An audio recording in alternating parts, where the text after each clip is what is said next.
সিদ্ধ করার পর ছাকা হয়েছে একটু চুনা ফাটা দিয়েছে ধান আছে আছে হালকা কিছু আছে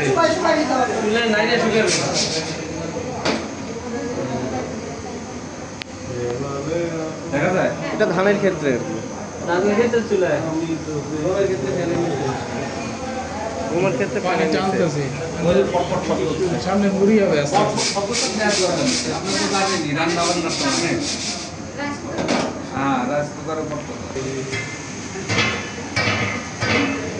বারবার করে আমরা একটু নেড়ে চেড়ে নেব এবং শুকিয়ে নেব।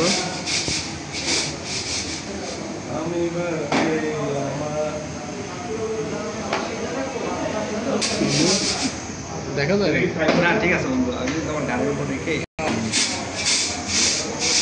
মুড়ি বারবার করে এইভাবে আমরা ধানটাকে একটু শুকিয়ে নেব। পানিটাকে তার অবশ্যই আমরা এইভাবে এরকম সাইজের পাতিল নিতে হবে, তাহলে সমভাবে তাপটা পাবে।